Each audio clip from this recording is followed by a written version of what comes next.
الفاتحة.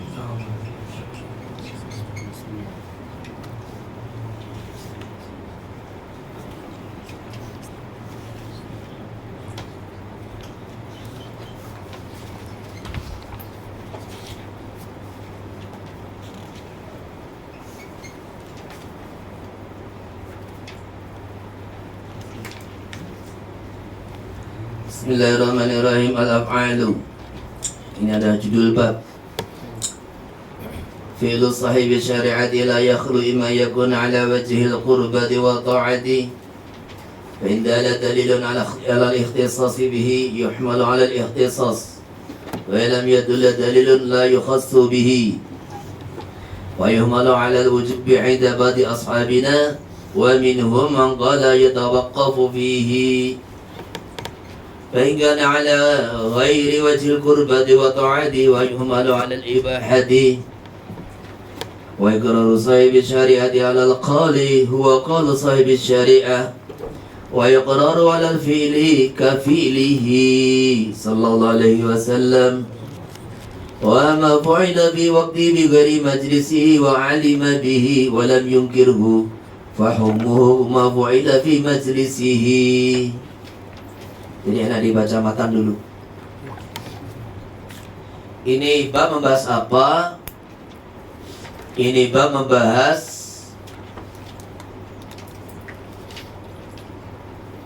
sebetulnya ini antara makna sunnah, tapi yang dibahas itu fi'lun, yaitu perbuatan-perbuatan baginda Nabi Sallallahu Alaihi Wasallam, aktivitas baginda Nabi Sallallahu Alaihi Wasallam. Satu sisi beliau juga seorang manusia. Satu sisi beliau adalah seorang nabi dan rasul yang difirmankan oleh Allah Subhanahu wa taala, laqad kana lakum fi rasulillahi uswatun hasanah. Yang difirmankan oleh Allah Subhanahu wa taala, atiullah wa atiur rasul wa may yuti'ir rasul faqad ata'a Allah. Jadi satu sisi beliau sebagai manusia biasa, tapi satu sisi juga beliau dikasih keistimewaan menjadi seorang nabi dan rasul yang dijadikan oleh Allah sebagai panutan. Maka perbuatan Nabi ini ada kemungkinan ala wajhil qurbah. Beliau berbuat satu perbuatan ala wajhil qurbah untuk dijadikan sebagai panutan supaya diikuti oleh umatnya. Nah yang kedua, ya, beliau bertindak sebagai manusia biasa. Manusia biasa, ya terkadang makan, terkadang minum, terkadang tidur, terkadang marah. Maka apakah semua tindakan Nabi ini menjadi teladan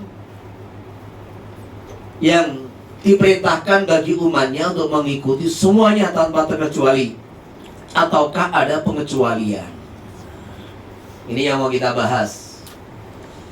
Kan banyak itu yang ada dalam kitab-kitab syama'il, bab syama'il dalam hadis, yaitu kana Rasulullah sallallahu alaihi wasallam fa'ala kada, kana Rasulullah sallallahu alaihi wasallam kada wa kada. Lah kana Nabi itu walaupun secara zahir menunjukkan istimror bahwa Nabi selalu seperti itu, tetapi tidak semua kana menunjukkan selalu. Jadi kana ini dalam bab hadis itu, dalam tarjamatul babnya Al-Jami' Shaghir oleh Imam Suyuti dikasih bab syama'il. Entah itu kana kembali kepada sifat pribadi Nabi, maksudnya satu sifat khusus kan gitu. Sifat apa, surah beliau.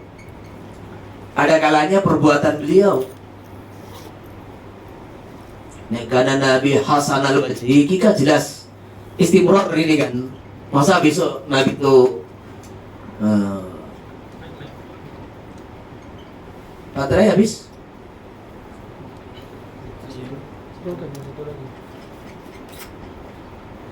Itu, buka lagi. Ada bateri yang tadi cas kan? Kalau habis. Tes.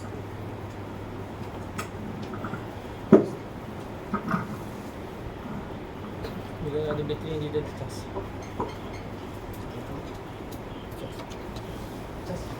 Baterai Fil sahibi syariati. Mana?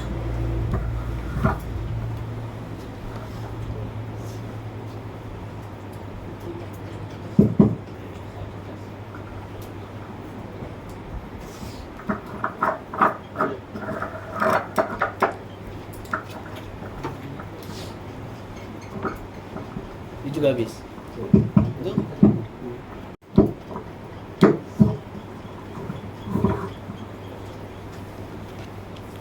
Fil sahibi syariati utawi perbuatannya seorang yang membawa syariah yakni baginda Nabi sallallahu alaihi wasallam Iqalahu tidak lepas ima yakun ala wajil qurbati wa ta'ati adalah sebagai bentuk mendekatkan diri kepada Allah dan taat kepada Allah aw la yakun atau bukan baikkan ala wajil qurbati wa ta'at. Kalau perbuatan beliau ini sebagai bentuk mendekatkan diri kepada Allah dan mentaati Allah, maka ada dua. Fa indala dalil 'ala al-ihtisas bihi yuhmalu 'ala al-ihtisas. Kalau ada satu dalil yang menunjukkan itu khusus untuk baginda Nabi, tidak untuk umatnya, ya maka yuhmalu 'ala al-ihtisas, maka diartikan sebagai kekhususan baginda Nabi sallallahu alaihi wasallam. Kaziyadatin fi nikah 'ala arba'in niswatin. Contohnya nikah boleh lebih dari 4 wanita. Ini hanya untuk baginda Nabi sallallahu alaihi wasallam. Fankihu ma taba lakum minan nisa masna wa thulatha wa ruba'. Jadi masna wa thulatha wa ruba' ini mesti perintah kepada orang yang sifatnya jamak. Karena artinya apa? Setiap orang boleh dua, maksudnya per orang dua, wasulasa per orang tiga, per orang empat, maksudnya begitu. Silakan ambil kue, silakan ambil kue, kan gitu kan? Silakan ambil ini kue, masna, wasulasa, waruba, per orang boleh dua, per orang boleh tiga. Nah, per orang tiga begitu. Per orang empat. Ini usul bahasa Arab. Jadi tidak ada orang membahasakan 4 dengan masna berarti 4. Sulasa berarti 6. Ruba berarti 8. Tidak ada bahasa Arab begitu, tidak ada.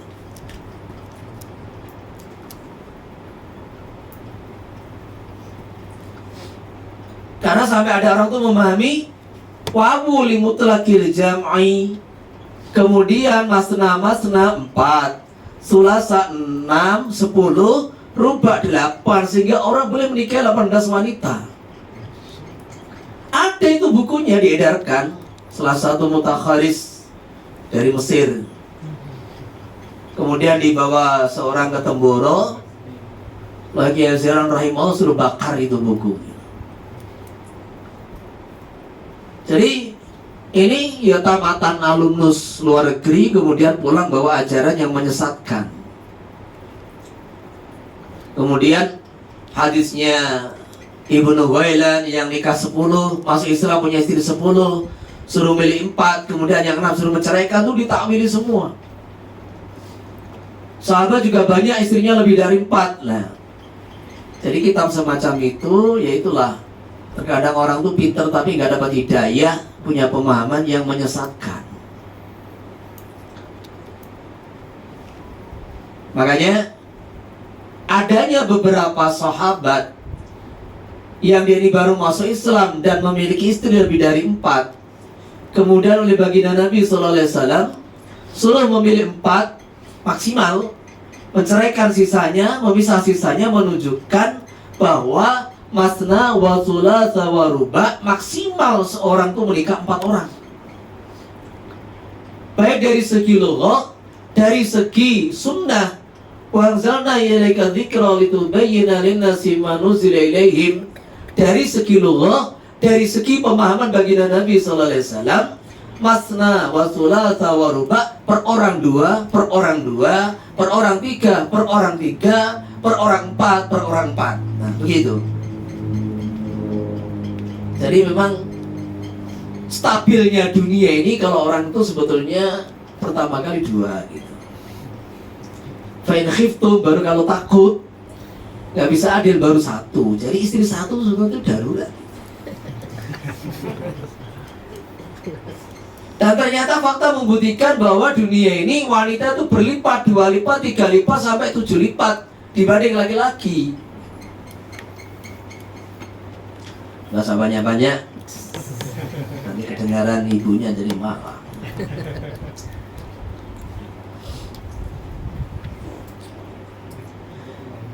Wa lam yadulla dalilun ala la dalilun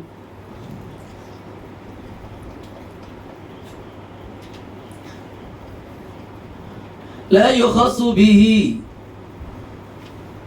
Maka jadi gitu, kalau tidak ada dalil yang menunjukkan ikhtisas, jadi dibuang, alal ikhtisasi bihi, dibuang karena sudah maklum. Lam yukhassu bihi, lebih tegas ya. Maka tidak dikhususkan opo fi'il bi kalam bagina nabi. Ya Allah Ta'ala qad qala laqad kana lakum bi rasulillahi uswatun hasanatun. Sungguh telah ada untuk kalian. Nah, ini lakum. Di dalam diri baginda Nabi sallallahu alaihi wasallam apa uswatun hasanatun, teladan contoh yang baik. Payuh malu, kemudian diartikan opo fi'al alal wujub, ingatasi wajib untuk umatnya. Inda badi ashabina bihaqi wa haqina, baik untuk hanya Nabi dan untuk kita semua. Di anal ahwatu, karena wujubnya yang paling hati-hati. Wa min ashabina maqala yumadu ala nadabi, diartikan sunnah. Di anal muhaqqaqu ba'da talabi, karena arti sunnah itulah yang dipastikan selepas dituntut. Wa minhum maqala yutawaqqafu fihi, ditangguhkan li ta'arudil adillati, karena bertetangani beberapa dalil bidzalik. Jadi kesimpulannya, perbuatan Nabi yang memang ada unsur kurbah wa ta'ah dibagi dua. Ada kalanya yang memang itu hanya untuk baginda Nabi sallallahu alaihi wasallam. Ini ada beberapa al-khasais kan gitu kan, ada al-khasais, aturan-aturan syariat yang merupakan kekhususan hanya untuk baginda Nabi sallallahu alaihi wasallam. Nikah 4, kemudian wajibnya sholat tahajud, kemudian boleh nikah dengan lafadz hibah, khalisatan laka min dunil mu'minin.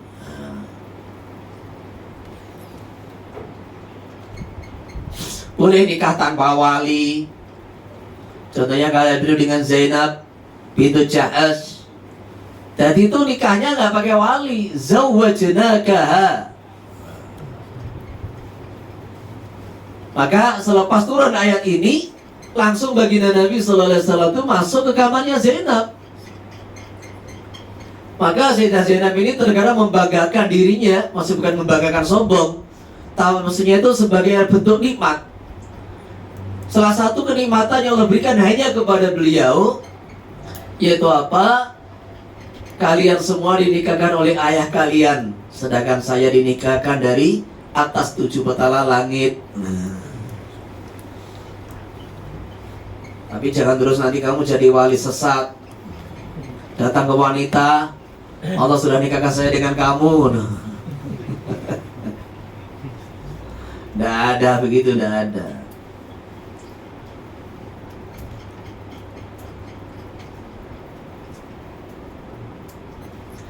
Kemudian kalau tidak ada dalil yang menunjukkan kekhususan, termasuk khusus lagi baginda Nabi boleh puasa pati geni. Puasa pati geni itu namanya puasa wisol, tanpa berbuka, tanpa sahur. Ini juga ikhtisas.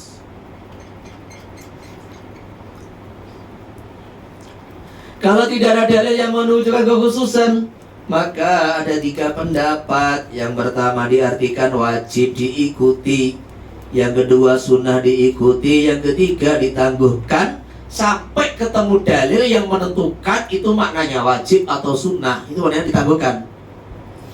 Jadi filun Nabi itu filun Nabi itu wajib atau sunnah ditangguhkan dulu. Maksudnya dicari dalil yang lain yang mendukung ini ke arah wajib atau ke arah sunnah. Jadi kalau ada dua dalil bertentangan, maka itu harus dicari murajihnya, qarinah-qarinah yang mendukungnya gitu. Fa in kana ala wajhi ghairi qurbah wa ta'at, kalau perbuatan Nabi itu tidak menunjukkan unsur mendekatkan diri kepada Allah dan taat, maka diartikan ibahah, al-akli wa surbi bihaqi wa haqina, makan, minum, tidur. Nah, jadi makan, minum, tidur itu aslunya ya ibahah, sudah ibahah. Tetapi kalau orang itu tidak makan, nggak kuat sholat, ya harus makan. Nah gitu. Jadi makan itu bisa berubah menjadi sunnah atau berubah menjadi wajib, tinggal niatnya dan tujuannya gitu. Tidur juga begitu. Tidur itu nggak wajib, ya mubah. Kecuali kalau Anda tidak tidur, nanti malah banyak kewajiban-kewajiban yang disia-siakan. Maka tidur menjadi sunnah atau bahkan bisa menjadi wajib. Jadi ada pertimbangan lain. Tapi kalau tidur itu sendiri, makan minum itu sendiri mubah. Itu fi'lun Nabi. Yang kedua sekarang ikrarnya Nabi Sallallahu Alaihi Wasallam. Ada dua ini, ikrar terhadap satu perbuatan atau ya perbuatan yang ada di depan Nabi sendiri. Yang kedua, ikrar satu perbuatan tidak di depan Nabi, tapi di zaman Nabi. Kemudian terus perbuatan itu disampaikan kepada baginda Nabi SAW dan beliau tidak mengingkari. Maka ini juga termasuk sunnah Nabi. Maka ada sunnah qauliyah, disepakati ulama. Ada sunnah fi'liyah, ada sunnah iqrariyah. Nah, ini yang orang salafi perlu belajar gitu. Jadi ada sunnah qauliyah, ada sunnah fi'liyah, ada sunnah iqrariyah ini. Kalau kita belajar mustalah hadis ketiga itu, apa itu sunnah Nabi? Ya, ma sabata 'ala Nabi sallallahu alaihi wasallam qaulan au fi'lan au iqraran, kan gitu. Sehingga mereka ini membatasi, kenapa toh? Orang ahlul batil itu kok hanya sudah pokoknya harus Bukhari Muslim. Nah, umpamanya. Sebetulnya mereka ingin membuang banyak ajaran Nabi. Kalau kehidupan Nabi 23 tahun cuma diriwayatkan oleh Bukhari Muslim saja, berapa ajaran Nabi yang dibuang? Gitu loh. Seperti itu. Maka ini nggak pernah diperbuat Nabi. Jadi kalau Anda itu slogannya itu nggak pernah, kan gitu. Kayak kamu ngomong nggak pernah, itu ya nggak pernah diperbuat Nabi gitu. Nah, gitu. Jadi itu doang nggak pernah kayak Anda sudah belajar semua sunnah Nabi, kan gitu kan. Jadi makanya ada beberapa itu perbuatan sahabat, amalan sahabat sebelum diperintahkan khusus oleh baginda Nabi Sallallahu Alaihi Wasallam. Sahabat berani berbuat satu perkara yang sebelum ada perintah khusus. Dan dari mana sahabat itu berbuat? Karena memahami perintah umum.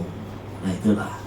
Makanya ada perkara itu dalam kitab As-Sunnah wal Bid'ah itu yang dikerjakan sahabat tanpa dikerjakan Nabi, juga tidak ada perintah khusus. Contohnya Sayyidina Bilal, setiap batal wudu, setiap wudu sholat. Ketika ditanya baginda Nabi Sallallahu Alaihi Wasallam, Bilal, apa yang amalan kamu? Kok saya dengar teropah kamu sudah di surga. Saya setiap wudu, setiap batal wudu, setiap wudu sholat. Apakah Nabi seperti itu? Enggak. Tapi itu tadi, Sayyidina Bilal memahami hadis umum, dan oleh baginda Nabi Sallallahu Alaihi Wasallam tidak disalahkan. Loh, tapi kan tidak disalahkan, bukan itu yang mau kita ambil. Yang kita ambil tindakan Sayyidina Bilal sudah beramal tanpa ada contoh khusus gitu. Hanya mengambil daripada dalil-dalil umum. Sampai Nabi pun nggak tahu amalan kamu apa, kan gitu kan. Kayak sahabat membaca doa iftitah dan doa iftitah, hamdan katsiran thayyiban mubarakan fi. Nabi gak mengajarkan. Tetapi sahabat tahu bahwa itu adalah kalimat-kalimat zikir yang tujuannya memuji-muji Allah. Bahkan Nabi juga tidak pernah mengajarkan. Beliau tidak mengajarkan, juga tidak perintahkan, juga tidak berbuat. Tapi sahabat membaca doa itu, yang akhirnya oleh baginda Nabi dipuji. Masya Allah. Ainal qail. Takut sahabat, siapa ini yang membaca doa tadi? Saya lihat malaikat rebutan mengambil pahalanya. Jadi oleh Nabi dipuji, bukan beraninya kamu berbuat satu amalan yang aku tidak mengerjakan. Gak pernah begitu, gak pernah. Karena ini satu kebaikan, satu bacaan pujian kepada Allah itu baik, ya sudah, malah dipuji oleh baginda Nabi gitu. Makanya ikut salafi itu sesat.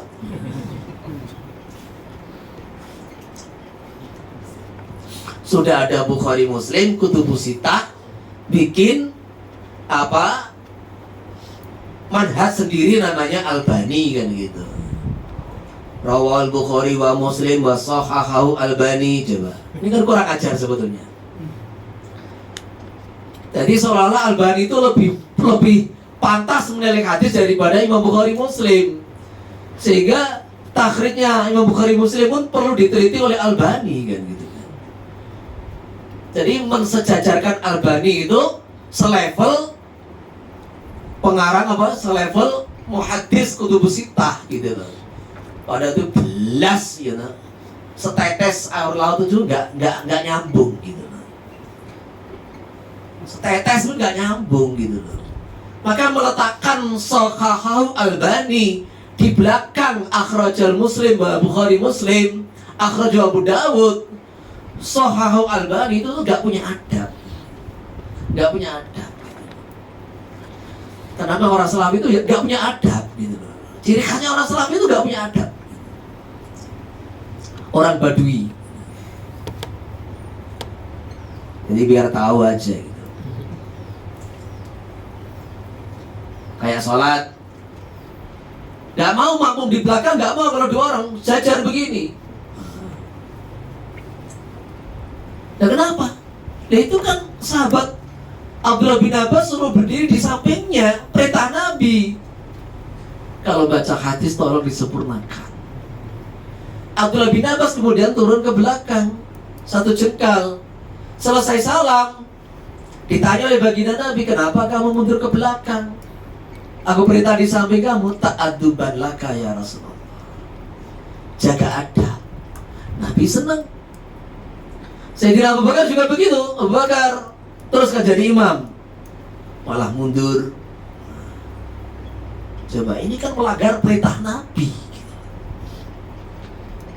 Ya Abu Bakar, kenapa kamu saya suruh jadi imam kok tetap mundur? Gak layak bagi putra Abu Quhafah mengimami sholat jamaah yang di situ ada Rasulullah SAW. Maka inilah akhirnya dibuat kaidah oleh para a'immatul mujtahidin bahwa al-adabu muqaddam 'alal amri. Jadi adab itu lebih didahulukan daripada perintah. Sehingga dalam mazhab Syafi'i sendiri, kalau makmum itu satu orang, ya mundur satu jengkal. Jadi istilahnya ibu jarinya, jari-jari makmum itu di tumitnya imam segitu itu. Jaga adab.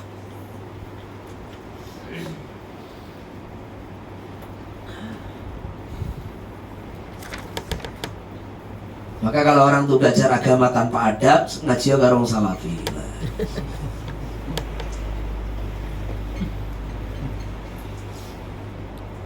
Wa iqraru sahibi syari'a ala al-qali min ahadin. Ikrar, persetujuan dari sahibus syariah, dari baginda Nabi sallallahu alaihi wasallam atas satu ucapan dari seorang sahabat. Huwa qaulu sahibi syariah, sama kedudukannya dengan sabda baginda Nabi sallallahu alaihi wasallam. Wa iqraru 'ala al-fi'li ka fi'lihi, persetujuan Nabi atas satu perbuatan dari seorang sahabat sama dengan perbuatan Nabi sallallahu alaihi wasallam. Lianau masumun, karena beliau dilindungi dengan ayau kirro ahadan ala mungkarin, untuk menyetujui seseorang atas suatu perbuatan mungkar. Misalnya dari iqrar Rasulullah SAW Abu Bakar, beliau menyetujui maksudnya membiarkan gitu aja lah, membiarkan, menyetujui atau membiarkan. Abu Bakar radhiyallahu anhu qali bi taisal bil qatil qatilihi, atas ucapan Sayyidina Abu Bakar untuk memberikan baju-bajunya orang kafir yang dibunuh dalam perang, diqatili kepada orang yang membunuhnya. Jadi ini di luar ghanimah gitu loh. Di luar ghanimah maksudnya tidak dibagi di antara para pasukan, enggak. Kalau kita bisa membunuh satu orang kafir, maka baju dia, senjata dia yang ada di badannya ini bonus bagi orang yang membunuhnya. Ini yang bertindak siapa? Sayyidina Abu Bakar. Baginda Nabi membiarkan. Wa iqraru Khalid bin Walid ala fid-dabbi, dan beliau membiarkan Khalid bin Walid untuk makan dob, kadal padang pasir. Muttafaqun alaihima, dua hadis disepakati oleh Bukhari Muslim. Wa ma fu'ila fi waqtihi, yang kedua, satu perkara yang diperbuat di zaman Nabi oleh sahabat fi waqti di zaman Nabi sallallahu alaihi wasallam, bi ghairi majlisi, bukan di majlis Nabi, wa alima bi, dan beliau mengetahui itu fi'il, walam yungkir, dan beliau tidak ingkar, fahumu wa hukumnya utai hukum maiku huma fu'ila fi majlisi, sama dan hukumnya apa yang diperbuat di majlis Nabi, fa'ilmihi, sebagaimana oleh mengetahui baginda Nabi sallallahu alaihi wasallam, bi halifi Abi Bakar radhiyallahu anhu annahu la yaqulu ta'am bi waqti ghaybihi, beliau tidak akan makan makanan di waktu lagi marah. Suma akala, kemudian beliau memakan lamma ra'al akhala khairan lahu, ketika melihat bahwa memakan lebih baik daripada tidak makan. Kama yukhadu min hadisi Muslim bil at'imati. An-nasku, nasah itu apa? Ini salah satu yang dipahami oleh seorang mujtahid dalam ilmu usul, adalah metode nasah. Secara terjemah yang mudah, pengertian yang mudah, nasah itu adalah mengganti hukum. Nasakha itu kan menyalin. Maka nuskhoh, secara bahasa nuskhoh, salinan. Nusakh fi batin nusakh, di sebagian kitab salinan. Jadi nasakh itu mengganti, di sini yang dimaksud mengganti.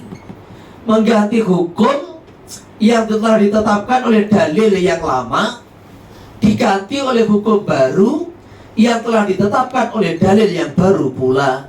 Jadi minimal harus ada dua dalil di sini. Ada dalil lama yang digunakan menetapkan hukum yang lama, ada dalil baru yang digunakan untuk menetapkan hukum yang baru. Paham di sini? Jadi kalau sebelumnya nggak ada aturan, kemudian baru ada aturan, namanya tajdid tasyri', ya nah, itu bukan nasakh. Kayak sebelumnya itu nggak ada aturan zakat, atau tahun kedua Hijriah diwajibkan zakat gitu, itu bukan nasakh, namanya aturan baru. Nah, contohnya nasakh itu apa? Baginda Nabi SAW sholat di Mekah, selama di Mekah sebelum hijrah 13 tahun, sholatnya menghadap Ka'bah. Ketika hijrah, menghadap Baitul Maqdis 16 bulan. Berarti ini nasakh toh? Iya enggak? Iya. Jadi awalnya di Mekah. Ini perintah Allah yang diajarkan Jibril kepada baginda Nabi, menghadap Ka'bah. Di mana? Di Madinah dinasakh, menghadap ke Baitul Maqdis 16 bulan. Kemudian dinasakh lagi, kembali ke Mekah lagi. Fawalli wajhaka syatral masjidil haram. Contohnya lagi masalah arak, itu dinasakh 2 kali. Sebenarnya gak ada aturan, boleh halal atau thayyibah itu arak itu. Tapi efeknya itu banyak orang datang ke masjid, tengah-tengah sholat mabuk, deleming. Nah, maka Sayyidina Umar radhiyallahu anhu itu usul kepada Allah, doa, ya Allah bayyin lana bayanan syafiya fi hadhil khamr. Beliau ingin ada penjelasan, turun ayat Ya ayyuhalladzina yas'alunaka 'anil khamri wal maisir qul fihima ithmun kabirun wa manafi'u lin-nas wa ithmuhuma akbaru min naf'ihima. Ada apa itu aturan yang memperketat tetapi longgar. Itu apa? Ya, arak itu ada manfaatnya, ada madaratnya, ada dosanya, ada bahayanya. Tetapi dosanya, bahayanya lebih besar daripada manfaatnya. Arak ada manfaatnya. Darah-darah dingin di kutub itu untuk menghangatkan badan itu tidak ada yang bisa melebihi arak, tidak ada. Sehingga ada orang Indonesia itu kerja di Alaska. WA ke saya, tanya, saya ini kerja di Alaska. Terus gimana ini? Kita sudah mencari minuman-minuman menghangatkan tubuh, nggak ada yang bisa menghangatkan kecuali arak. Maka apakah boleh kita tetap minum arak? Nggak boleh. Nggak boleh. Jadi Anda harus cari sebisa mungkin itu minuman yang lain gitu. Cari. Karena arak itu hanya boleh diminum kondisi darurat, dan Anda ini bukan kondisi darurat gitu loh. Kalau kerja di Alaska begitu. Maka dalam arak itu ada manfaat, di antaranya menghangatkan badan, tapi mudaratnya lebih besar. Maka ini Sayyidina Umar belum puas dengan jawaban itu, sehingga kurang tegas gitu. Tanya lagi, doa lagi, ya Allah bayyin lana bayanan syafiya. Turun, ya ayyuhalladzina amanu la taqrabus salata wa antum sukara. Jangan mendekati masjid untuk sholat kalau kondisi sedang mabuk. Maka akhirnya sahabat ini mulai disebutkan itu aturannya. Sehingga kalau mabuk pagi hari ibadah subuh, insya Allah zuhur sudah siuman, sadar. Nanti kalau mabuk-mabuk lagi ibadah isya, sehingga subuh sudah sadar. Sehingga tidak 24 jam gitu mabuk, enggak. Cari waktu-waktu tertentu. Tapi Sayyidina Umar belum puas. Doa lagi kepada Allah sampai turun, ya ayyuhalladzina amanu innamal khamru wal maisiru wal ansabu wal azlamu rijsum min amali syaitan fajtanibuhu la'allakum tuflihun. Innama yuridu syaitan an yuqi'a bainakumul adawata wal baghdha fil khamri wal maisiri wa yasuddakum an dzikrillah wa 'anis salati fahal antum muntahun. Tegas. Rijsum min amali syaitan fajtanibu. Maka fajtanibu ini amar, kotoran dari para syaitan. Fajtanibu. Nah, disitulah banjir arak di Madinah, karena arak-arak yang disimpan di rumah dibuang semua. Berarti maksudnya apa? Aturan arak itu sebelum turun yas'aluna nggak ada aturan. Ketika nggak ada aturan, al-aslu fil asya al-ibahah hatta yadulla dalilu ala tahrimihi. Maka akhirnya arak dipersempit, dinasah lagi aturan yang lebih ketat. Nah, yaitu waktunya dibatasi, kemudian sampai kedua kali dinasah, soreh, tegas, ini arak diharamkan. Gitu. Jadi pahami ya. Ini pahaman mengenai nasah. Wa ma naslu fa ma'nahu al-izala yuqalu nasahat asyamsu al-dhilla idza azalatu wa kila manau an naqal min qalihim nasakhtu ma fil kitab idza naqaltu bi ashkali kitabatihi. Nasah ini ada dua makna, mana secara lughah dan mana secara syar'i. Secara lughah yang pertama artinya izalah. Dikatakan dalam bahasa nasakhati syamsu al-dhilla, matahari telah menyingkirkan bayangan. Idza azalat wa rafa'athu bin bisatiha, ketika matahari menyingkirkan dan menghilangkan bayangan dengan cahayanya. Ketika pagi ada bayangan, mulai siang hilang bayangan. Nah, gitu loh maksudnya. Wakila mana anakal, diambil dari perkataan orang Arab. Nasakhtu ma fil kitab, aku menyalin apa yang ada di kitab. Idza naqaltu, ketika aku menyalin itu ma dengan bentuk yang sama dengan tulisannya. Wa hadu sar'an al-khitab talu ala rafil hukmi as-sabiti bil khitabil mutaqaddimi ala wajhin laulahu lakana sabitan ma tarakhi anhu.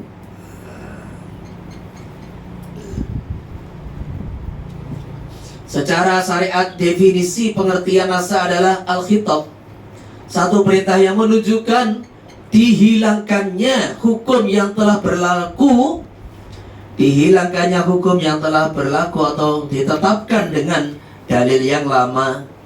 Ala wajhin, dengan satu cara, lau seandainya tidak ada khitab baru, tidak ada khitab baru. Jadi al-khitab ad-dalu, khitab baru yang menunjukkan dihilangkannya hukum yang telah diberlakukan dengan khitab yang lama. Ala wajhin, dengan cara, seandainya tidak ada khitab baru, lakana sabitan, maka hukum yang lama masih tetap berlaku. Ma'tarakhihi, disertai ada jarak antara khitab yang baru dengan khitab yang lama. Tidak langsung gitu, ada jarak. Tetapi ada hadun nasi, kata syarih, kata Syekh Mahalli, al-khitab ini kan bukan nasakh. Al-khitab itu adalah dalil yang sah gitu loh. Maka ada hadun nasih, ini bukan definisi nasah, itu namanya definisi dalil baru yang mengganti hukum yang lama, ditetapkan oleh dalil yang lama. Maksudnya itu beliau menganggap ini definisi kurang pas. Wa yukhadu, maka diambil kesimpulan minum daripada definisi yang disebutkan musannif. Apa hadun naski, definisi nasah itu sendiri. Biana satu nasah itu seperti yang saya sampaikan tadi, waful hukmi al-madhkuri, yaitu menghilangkan hukum yang telah disebutkan, yaitu menghilangkan hukum yang telah ditetapkan dengan dalil yang lama, dihilangkan dengan adanya dalil yang baru. Maksudnya begitu. Erahu ta'aluki bil fi'li, yaitu menghilangkan ta'aluknya hukum bil fi'li dengan langsung. Wa kharaja bi qali as-sabiti bil khitabi abaraful hukmi sabit bil bara'atil asliyah, menghilangkan hukum yang ditetapkan dengan bara'atul asliyah. Hukum yang ditetapkan oleh bara'atul asliyah maksudnya apa? Hukum yang ditetapkan karena belum ada aturan. Jadi ketika belum ada aturan, bagaimana mengerjakan satu perkara, itulah ikhtilaf. Sebagian ulama termasuk Imam Syafi'i mengatakan al-aslu fil asya al-ibahatu hatta yadulla dalilu ala tahrimihi. Segala sesuatu itu aslinya boleh. Aslinya boleh itu maksudnya segala sesuatu itu sebelum ada aturan boleh dikerjakan, selama belum datang dalil yang menunjukkan itu dilarang. Nah, ini namanya al-bara'atul asliyah. Jadi al-bara'atul asliyah itu kondisi ketika belum ada aturan. Ya, namanya sebelum tahun kelima Hijriah, sebelum ada aturan hijab, maka wanita yang gak wajib pakai hijab, pakai niqab, itu gak wajib. Jadi gak wajib itu maksudnya apa? Ya memang gak ada aturan gitu loh. Gak ada aturan. Sehingga dengan usulan Sayyidina Umar, beliau mengamati ini tamu-tamu baginda Nabi Sallallahu Alaihi Wasallam ini banyak. Ada al-bar, al-fajir, ada orang baik, ada orang buruk. Dan sedangkan di situ ada istri-istrinya. Namanya orang buruk ya. Soal Nabi terkadang yang dilihat ya istri Nabi kan gitu kan. Cantik-cantik gitu. Dan Sayyidina Umar tuh peka. Ya Rasulullah, tolong istrinya dipakai hijab. Orang yang datang pada Tuhan ini macam-macam, ada orang baik, ada orang buruk. Dan baginda Nabi ini tidak bertindak kecuali karena wahyu. Selama belum ada wahyu, ya nggak bertindak. Sampai akhirnya turun ayat hijab, usulan Sayyidina Umar. Sampai ada namanya muwafaqatu Umar. Maksudnya apa? Ayat-ayat yang diturunkan Allah karena usulan Sayyidina Umar. Ayat hijab, mengambil makam Ibrahim sebagai tempat sholat, tawanan perang Badar, termasuk tadi pengharaman arak. Jadi ada beberapa itu muwafaqahnya Sayyidina Umar, usulan beliau sesuai dengan keputusan langit. Sehingga dalam riwayat Tirmidzi kalau tidak salah itu, baginda Nabi SAW bersabda, Inna Allah Ta'ala ja'alal haqqa ala lisani Umar wa qalbihi. Atau Inna Allah ja'alal haqqa ala lisani wa qalbi Umar. Allah telah menjadikan kebenaran pada lidah dan hatinya Umar. Oke, ini kalau Sayyidina Umar tarawih 20 rakaat kok masih merasa benar tarawih 8 rakaat itu ya Masya Allah. Sayyidina Umar itu tarawih 20 rakaat dan itu disepakati seluruh sahabat. Kok sekarang merasa benar tarawihnya itu 8 rakaat, terus bikin statement pertanyaan, kamu ikut Nabi apa ikut Umar? Iya enggak? Bagaimana jawabnya? Siapa bisa jawab? Nabi itu 8 rakaat, 20 kali itu kan Umar. Ikut Nabi apa ikut Umar? Gimana jawabnya? Saya balik tanya, jawab yang jujur. Yang lebih tahu mengenai Nabi itu Umar apa kamu? Yang lebih tahu kehidupan Nabi itu sahabat apa kamu? Ketika Sayyidina Umar sholat 20 rakaat, tidak ada satupun sahabat yang ingkar. Sampai Sayyidina Ali yang dikatakan Ana Madinatul ilmi wa aliyun babuhu. Beliau memuji Umar, semoga Allah menyinari kuburnya Umar karena telah menyinari masjid-masjid orang Islam. Padahal itu Sayyidina Umar mengatakan nikmatil bid'atu hadihi. Jadi karena akhirul amrain min fi'lin Nabi salat tarawih itu di rumah. Nah beliau tarawih dijadikan satu imam, maka beliau katakan nikmatil bid'atu hadihi. Jadi kalau Anda menganggap semua bid'ah itu di neraka, anta a'lamu bidinillah am umaru. Ini cara-cara bertanya orang Salafi ini kamu simpan ini. Nah kemudian sholat tarawih 20 rakaat itu disepakati 4 madhab. Kalau Anda merasa lebih benar, ini Imam Abu Hanifah, Imam Syafi'i, Imam Malik, Imam Ahmad, bahkan umat Islam seluruh dunia 1000 tahun lebih tarawih 20 rakaat. Mereka lebih tahu mengenai kehidupan Nabi dan sahabat. Apa kamu yang baru hidup di abad ke 14 ini? Wes, jawab. Anta a'lamu bidinillah amis sahabat. Yes. Kamu lebih tahu agama Allah atau para ulama-ulama 4 madhab? Nah, sudah gitu aja. Karena kalau gak digitukan itu terkadang itu tidur terus mereka ini. Allah. Cuma sekarang masalahnya bukan mana yang dalilnya lebih kuat. Orang tarawih 8 rakaat itu karena males gitu aja. Paham di sini? Yang dimaksud baratul asliyah yang ada mitaklif bisyai'in, belum ada aturan sama sekali. Wa biqalina bi khitabin al-maqud min kalami awarafu bil mauti wal jununi. Dihilangkannya hukum aturan karena kematian atau gila. Ini bukan nasah. Wa biqali ala jiwin nakir malau kana khitabul awal mughayyan bi ghayatin aw mu'allalan bi maknan. Khitab yang pertama dikasih ghayah dengan satu ghayah hatta atau ila, atau ditaklili satu makna. Wasurih kada dijelaskan apa makna bil khitab tsani bi muqtadha dalika dengan tuntutan itu ghayah atau taklil. Allah. Fa innahu la yusamma nasikha lil awwali, maka ini bukan menasah aturan yang pertama. Contoh, misalnya qalu ta'ala, idza nudiya lis-salati min yaumil jumu'ati fas'au ila dzikrillahi wa dharul bai'. Fatarimul bai' mongko utawi ketika dikumandangkan adzan untuk salat fi di dalam di hari Jumat, fas'au maka segeralah berlari menuju khutbah. Zikrullah maksudnya khutbah yang berisi peringatan mengingatkan Allah.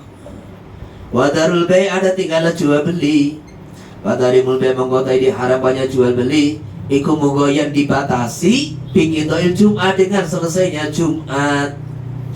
Fala yuqalu maka tidak bisa dikatakan inna qala ta'ala fa idza qudiyatis shalah, ketika sudah diselesaikan ditunaikan sholat Jumat, fantasyiru fil ardi maka silakan bertebaran di muka bumi. Wa badagu min fadillah, dan carilah rizki anugerah dari Allah. Tidak bisa faida qudatin nasiqul awali. Ini bukan asah, bal bayyana ghayatat tahrim. Dia hanya menjelaskan pembatasan waktu tahrim. Jadi haramnya jual beli itu dibatasi sampai selesai pelaksanaan sholat Jumat. Nah, mughayyad bi ghayatin.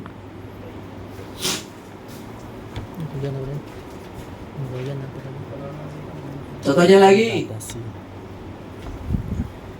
yas'alunaka 'anil mahid qul huwa adha fa'tazilun nisaa fil mahid wa la taqrabuhun. Maka jauhilah wanita ketika kondisi haid dan jangan mendekat. Jadi jauhi dengan jangan mendekat itu sebetulnya maknanya sama kan gitu kan? Lah iktizal di sini juga jangan dipahami semau sendiri. Karena orang Yahudi punya tradisi kalau istrinya haid nggak boleh dikumpuli makan bareng, nggak boleh tidur bareng, nggak boleh. Iktizal total. Kasihan lah. Maka ternyata iktizal di sini yang dimaksud jangan dikumpuli, jangan dijima, gitu loh. Karena apa? Karena baginda Nabi SAW memahami seperti itu, bahwa iktizal dan wala taqrabuhunna maksudnya bukan kok jangan mendekat, total ditinggalkan, dijauhi, enggak, jangan dijima. Karena ada beberapa riwayat sahih, istri beliau lagi haid, beliau duduk di pangkuannya, beliau juga makan bersama. Ketika istrinya haid, beliau perintahkan memakai izar, kemudian beliau tamattu istimta dengan anggota bagian tubuh yang lain. Nah, ini berarti artinya jangan dijima atau istimta bima baina surah wa rukbah. Maksudnya itu hatta yatahurna. Nah, ini pembatasan sehingga mereka tuntas dari haidnya. Fa idza tatahharna, ketika sudah mandi, fatuhunna min haitsu amarakumullah. Nah ini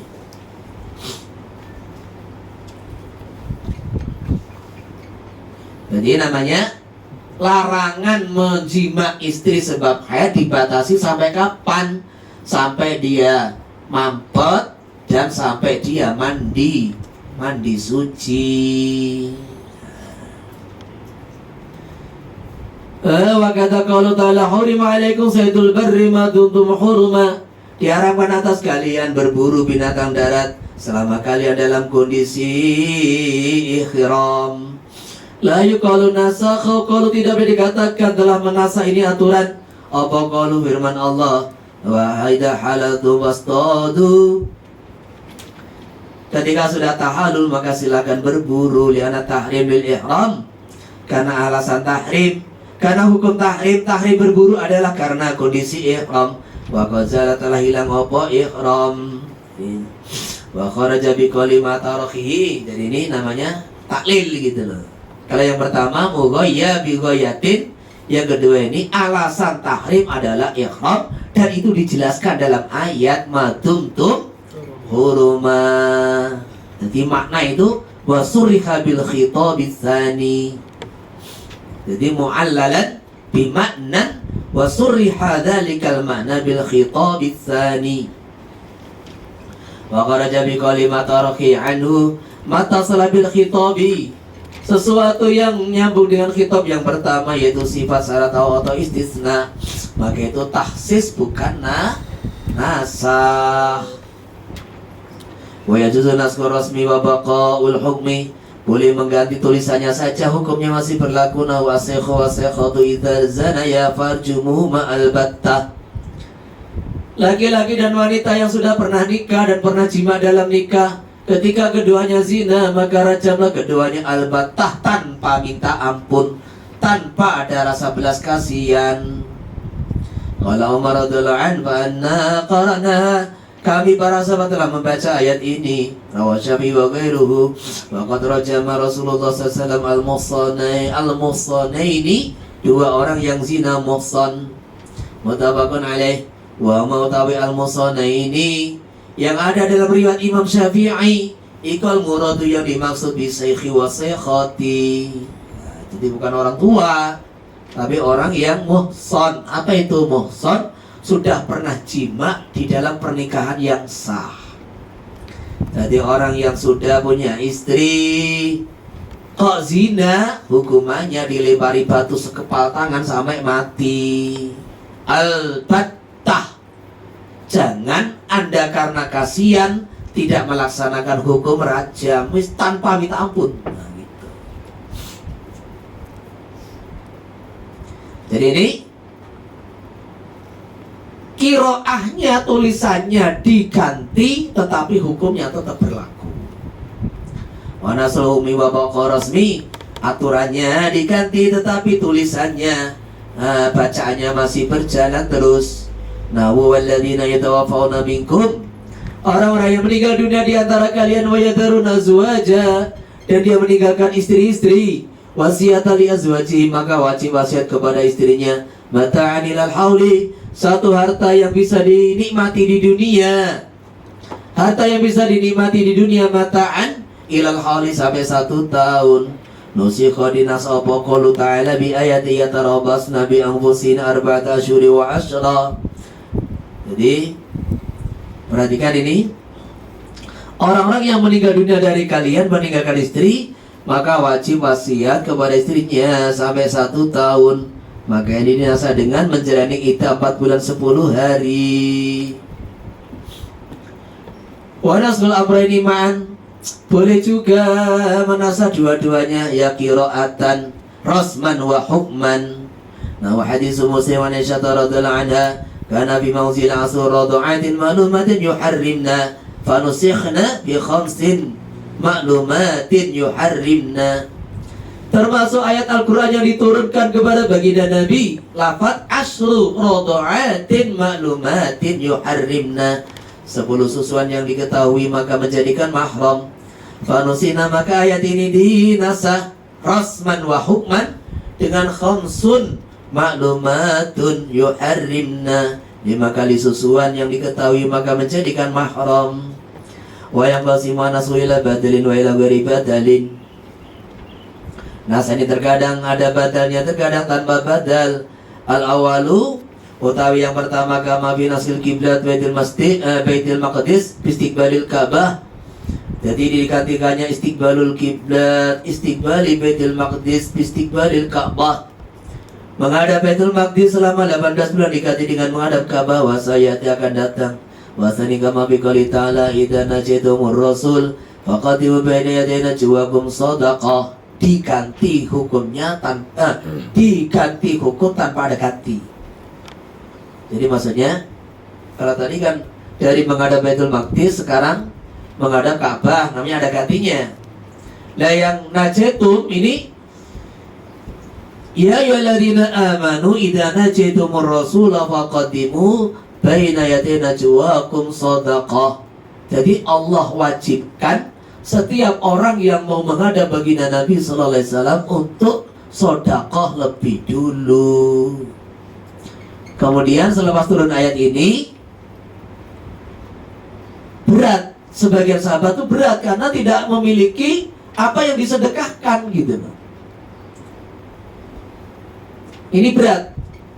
idza najaitumur rasul, ketika kami ingin munajat, berbicara sowan dan berbicara kepada Rasul, faqaddimu, maka dahulukan baina yaday najwakum, sebelum kalian menghadap Nabi, sebelum kalian berbicara dengan Nabi, shadaqatan ing shadaqah. Diganti apa? Nggak ada gantinya. Nasanya apa? Dari wajib menjadi tidak wajib. Nah, itu aja nasanya. Ya. Ya ayyuhalladzina amanu idza najaitumur rasula faqaddimu baina yaday najwakum shadaqah dzalikum khairul lakum wa athhar fa illam tajidu fa innallaha ghafurur rahim. أأشفقتم أن تقدموا بين يدي نجواكم صدقات فإن لم تفعلوا وتاب الله عليكم وأقيموا الصلاة وآتوا الزكاة. Jadi akhirnya terus tidak diwajibkan. Nah, tidak diwajibkan itu gimana? Mazhab Syafi'i menjadi sunnah. Sebelum kita ziarah Nabi, sedekah dulu kepada orang-orang Madinah, itu sunnah. Ada yang memahami mubah begitu. Wa ila ma waghladu, terkadang diganti dengan yang lebih berat, kanaski takhir baina shaumi Ramadan wal fidyati ila ta'yini shaumi. Qala ta'ala wa 'alal ladzina yutiquna fidyatun ta'amu miskin. Ini penafsiran jumhur ulama, wa 'alal ladzina yutiquna fidyatun ta'amu miskin. Maksudnya apa? Di awal-awal syariat Islam, orang itu suruh milih antara puasa Ramadan atau bayar fidyah. Orang yang mampu ini suruh milih antara puasa dan bayar fidyah. Di awal-awal puasa Ramadan. Walaupun Imam Suyuti memahami di sini adalah yang muqaddar, wa 'alal ladzina la yutiqunahu. Ini sebagian ulama. Tapi yang tidak perlu mentakdirkan la. Maka di situ memahami memang di awal Islam orang itu boleh puasa Ramadan, boleh orang yang mampu boleh puasa Ramadan, boleh bayar fidyah, sampai turun ayat faman syahida minkum syahra falyasum. Jadi yang pertama kan, ya ayyuhalladzina amanu kutiba alaikumus siyamu kama kutiba alal ladzina min qablikum la'allakum tattaqun ayyaman ma'dudat. Terus faman kana minkum maridun ala safarin faidatu min ayyamin ukhar wa 'alal ladzina yutiqunahu fidyatun ta'amu miskin. Jadi itu awal diwajibkannya puasa. Sehingga turun berikutnya aturan yang lebih tegas, faman syahida minkum syahra falyasum. Orang yang melihat bulan Ramadan maka wajib puasa. Jadi aturannya lebih berat. Kayak khamar itu tadi. Wa ila ma huwa akhafu kana siqali iyyakum minkum 20 sabiruna yaghlibu mi'atain.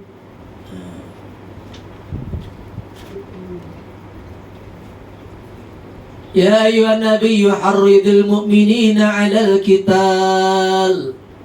Jadi ada aturan jihad yang berat. Setiap satu orang muslim dianggap mampu menghadapi 10 orang kafir. Ya ayuhan nabi harridil mu'minina 'alal qital. Target itu orang-orang beriman untuk perang. Iyyakum minkum 20 sabirun. Kalau dari kalian itu ada 20 orang yang sabar, yaghlibu mi'atain, akan mengalahkan 200 orang. Wa yakum minkum mi'atun sabiratu yaghlibu alfain biidznillah. Nah, tadi 200 ya toh? Kok 100 keliru.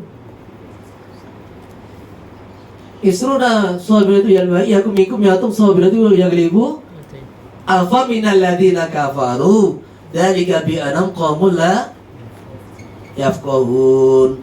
Al-ana khaffafallahu ankum wa 'alima anna fikum dha'fa. Sekarang Allah tahu bahwa kalian itu lemah, maka Allah kasih keringanan. Fayakum minkum mi'atun sabiratu yaghlibu mi'atain wa yakum minkum alfu yaghlibu alfaini biidznillah. Maka diringankan yang tadi, setiap satu orang wajib maju perang kalau musuhnya itu cuma 10 kali lipat. Maksudnya begitu. Dan ternyata ini berat bagi sahabat. Maka al-ana khaffafallahu ankum wa alima anna fikum dha'fa. Maka sekarang Allah ringankan kalian karena Allah tahu dalam diri kalian ada lemah.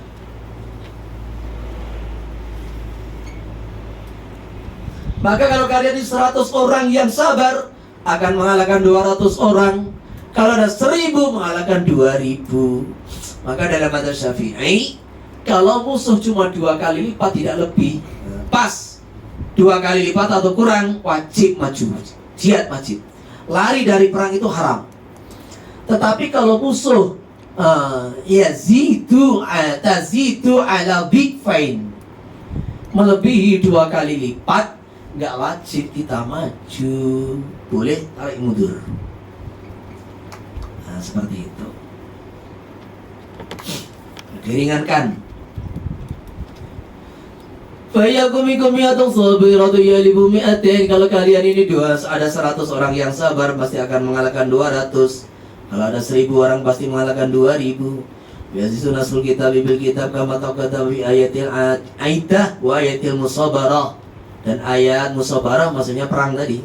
Wa naskul sunnah bil kitab kama taqaddama istiqbali baitul maqdis astabidi bis sunnatil filiyah, yang ditetapkan dengan sunnah filiyah bi hadits sahihain mi qouli ta'ala wa wali wajhaka syatral masjidil haram.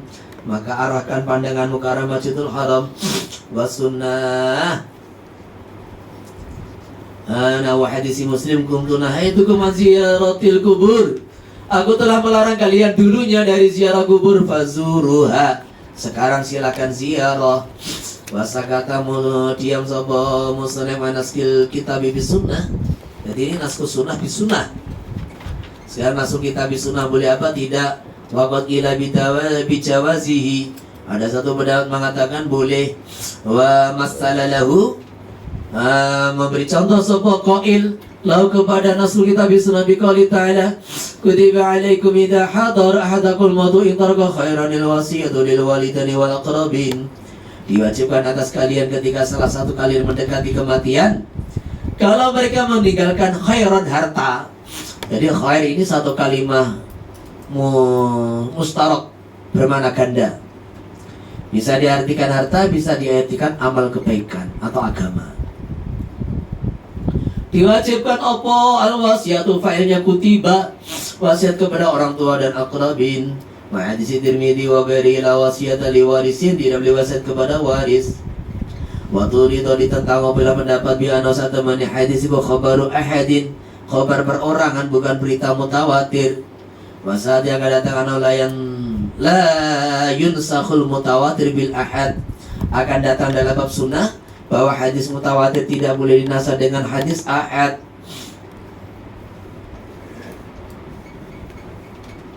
Maksudnya ini pendapat yang lemah gitu.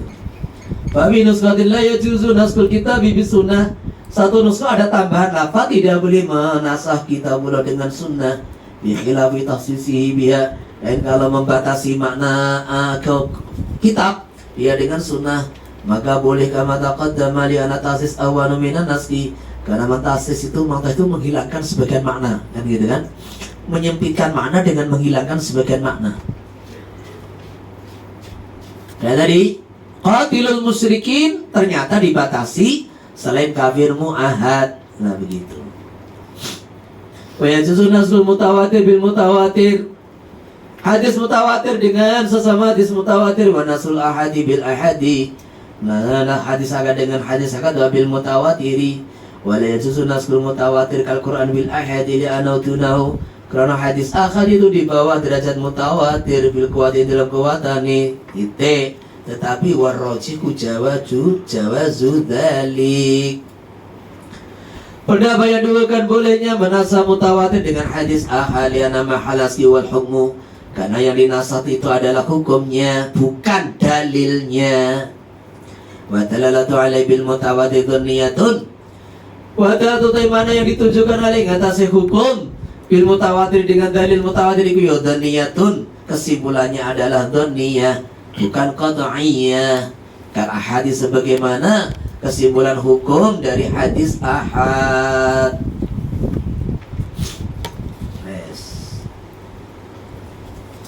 Nanti dilanjutkan. Sekarang salat. Ada masalah salat? Eh? 15 menit. Lagi 15 menit.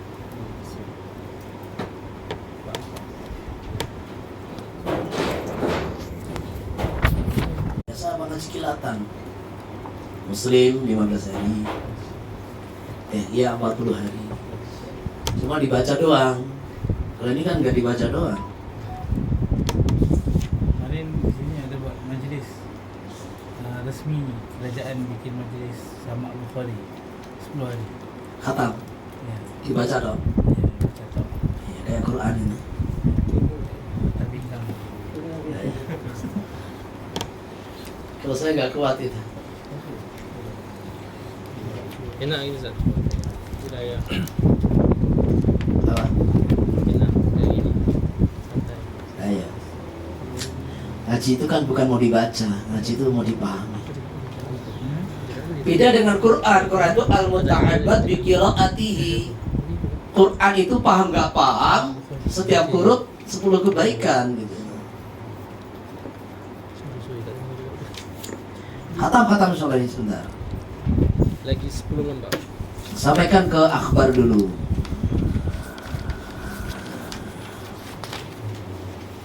Nggak apa-apa, sampaikan ke kias. Nanti ditinggal 5 lembar aja nanti batasan. 10 lembar Ustaz. Ini kan nanti kan ada pembahasan itu yang nggak perlu uraian panjang. Kayak mamanya bahas masalah mustalah hadis itu ya dikit-dikit aja. Kalau mau mendalami nanti masuk khusus hadis ya. Insyaallah. Faslu fi ta'arudi. Nah, ini saya uraikan dulu. Apa itu ta'arud? Ada dua dalil yang tampaknya bertentangan. Nah, kayak tadi yang saya uraikan tadi.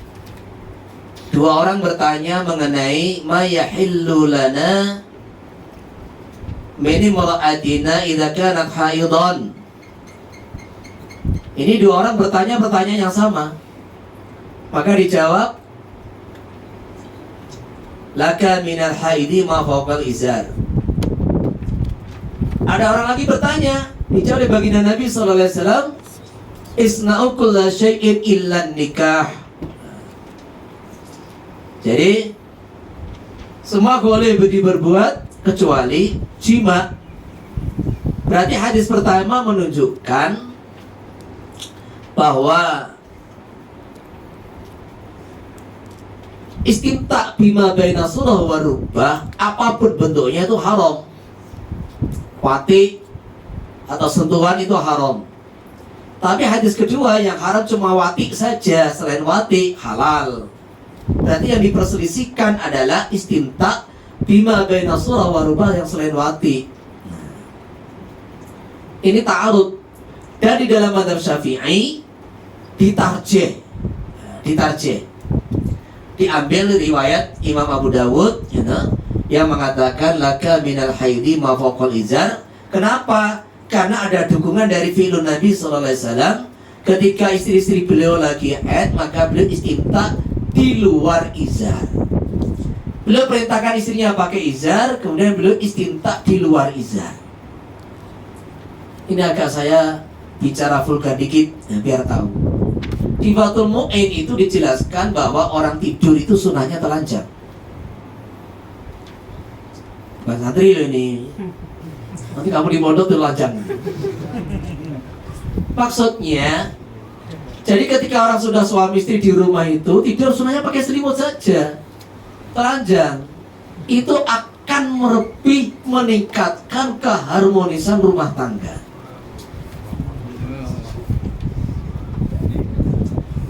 Jadi penat-penat siang hari kerja itu hilang semua itu nanti.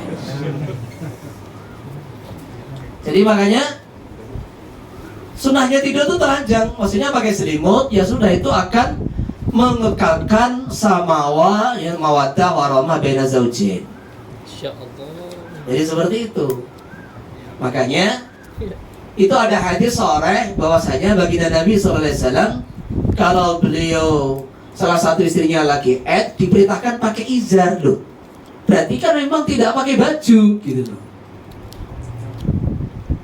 Diperintahkan pakai izar. Kemudian istinta yang lainnya. Jadi satu perkara itu terkadang kita tidak bisa menikmati, memaksimalkan itu hubungan keharmonisan zaujain. Nah, akhirnya malah lebih menikmati nonton HP kan gitu kan.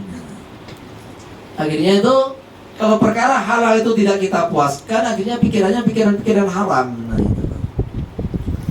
Ini sedikit vulgar dikit nggak apa-apa. Jadi yang dimaksud itu sudah berumah tangga. Jadi kemudian terus suami istri sebenarnya sudah pakai selimut aja sudah.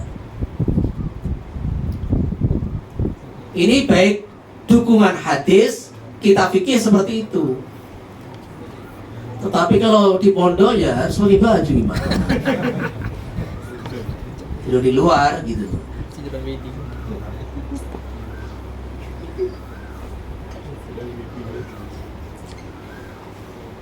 Nah, kemudian kalau ada yang memahami, jadi Madzhab Syafi'i mengambil dua hadis itu dengan cara ditarjih. Tetapi sebagian ulama dengan cara jamak, jadi dikombinasikan, maksudnya dipakai semua gitu. Dikombinasikan. Itu yang boleh istinta itu orang yang syahwat, bisa mengendalikan syahwatnya, kayak kublah tadi kan itu. Kublah di siang Ramadan tadi. Nah yang dilarang itu total itu orang yang memang tidak bisa mengendalikan syahwatnya. Jadi kan ada pepatah itu kan, idza qama dzakarur rajuli dhaba thulutsa aqlihi. Idza ta'arada nutqani fala yahlu imma yakuna amaini aw khassaini. Ketika ada dua dalil qauli, ada dalil Pak Pauli, ada dua dalil nutqani yaitu kitabullah sunnah Nabi yang bertentangan, maka tidak lepas ada kalanya amaini aw khassaini, duanya umum, duanya khas. Aw ahadu ma'aman wal akharu khasan, atau salah satu am, salah satu khas.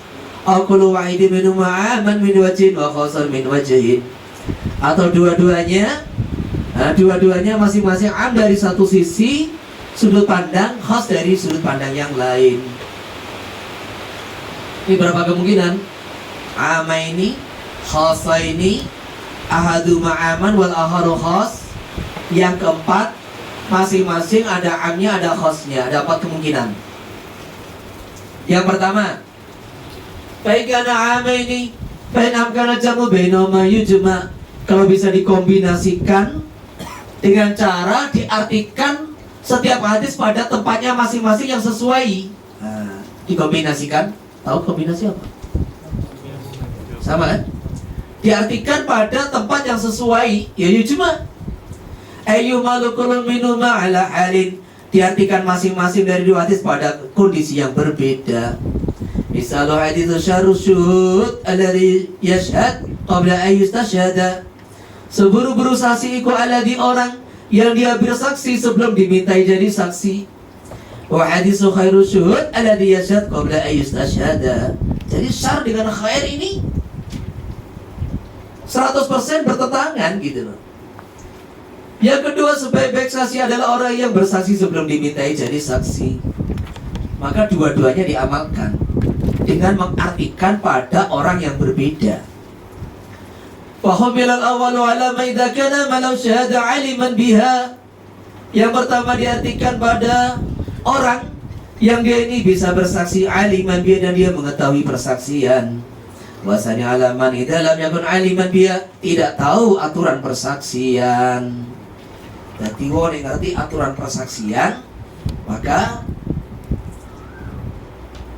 lahu orang idakana kira-kira alama idakana man lau syada aliman biha, orang yang didukung persaksian itu tahu. Jadi man lau syada, orang yang persaksian untuk dia, maksudnya didukung oleh saksi, itu mengetahui persaksian tersebut. Jadi mamanya, saya mau datang ke mahkamah, mau jadi saksi kamu. Ini agak ada urusan di mahkamah, entah sebagai mudda'i atau mudda'alaih, orang yang menuduh atau dituduh terdakwa. Lah saya datang sebagai saksi, kedatangan saya diketahui dia. Saya datang sebagai saksi diketahui dia, maka ini syarrus suhud. Nah, yang kedua, saya datang tanpa sepengetahuan dia. Maksudnya apa? Ketika orang itu datang tanpa ada kesepakatan dengan orang yang didukung dalam persaksian, maka ini tidak ada ittiham, tidak ada tuhmah kecurigaan. Tetapi kalau dia sudah kesepakatan, saya akan mendukung kamu sebagai saksi tuduhan kamu, atau saksi membela kamu, ini biasanya ada kong kali kong. Ya ada. Jadi kalau sudah tahu biasanya ada kong kali kong. Tapi kalau nggak tahu, ini ikhlas. Datang sebagai saksi, surprise. Ini sudah nggak punya saksi saya, punya saksi lemah lagi. Tahu ada saksi kunci di situ, datang tanpa sepengetahuan dia. Berarti ini lillahi ta'ala. Jadi man lahu syahadah, orang yang persaksian diadakan untuk dia. Jadi masyhud lah, masyhud lah.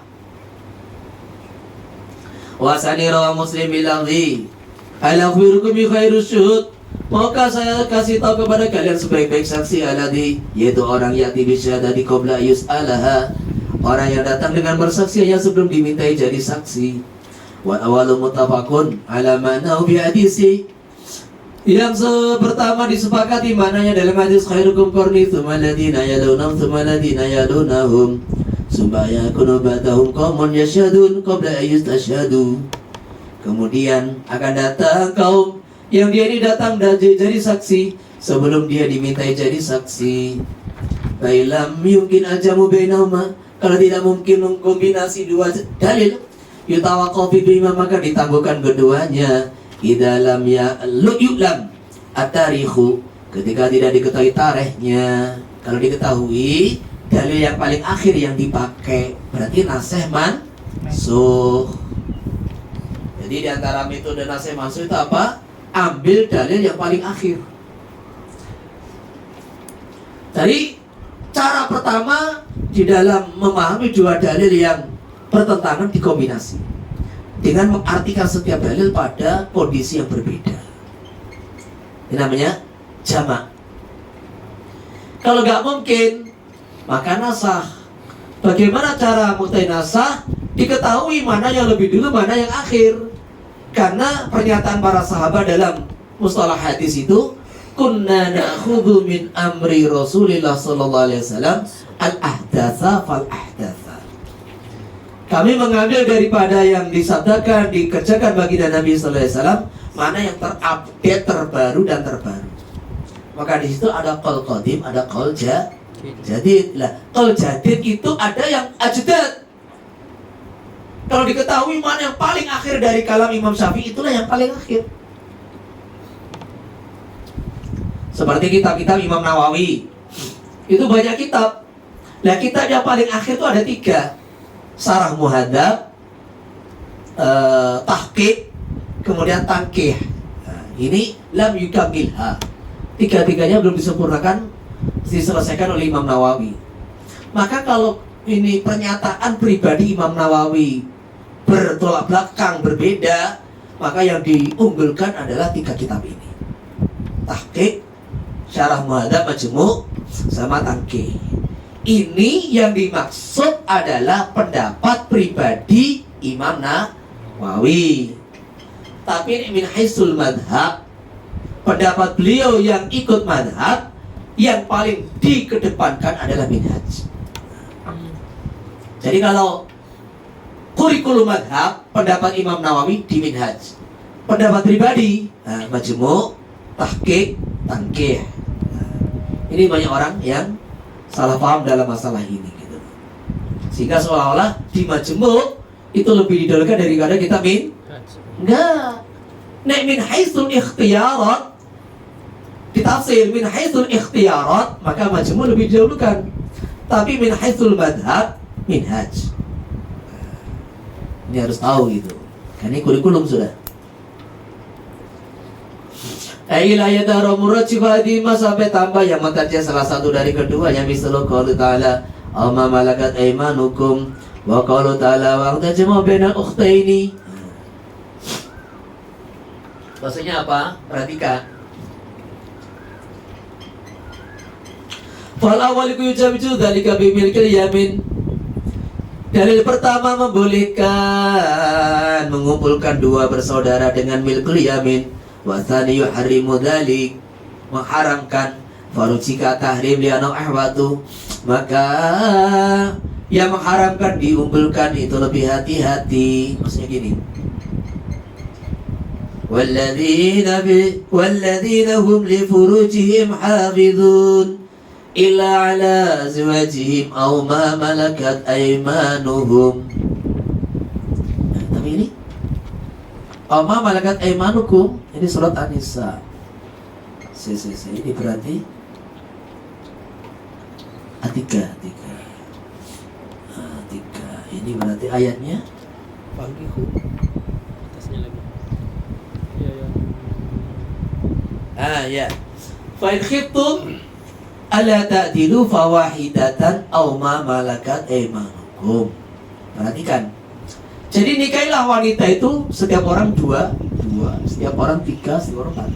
Kalau khawatir maka fawahidatan, satu saja.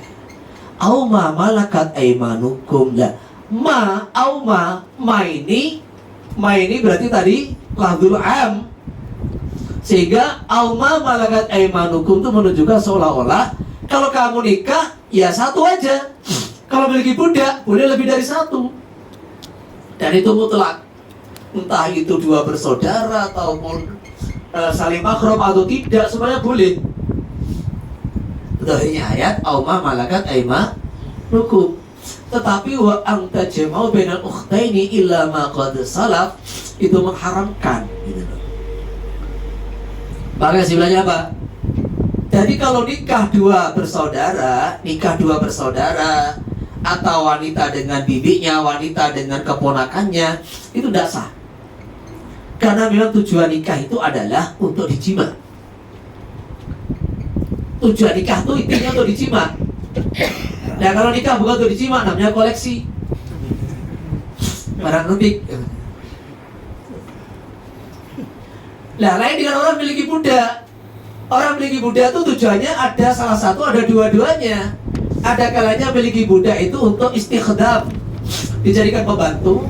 Ada kalanya memiliki budak itu tasarri, untuk dijima. Ada kalanya dua-duanya. Nah gitu loh.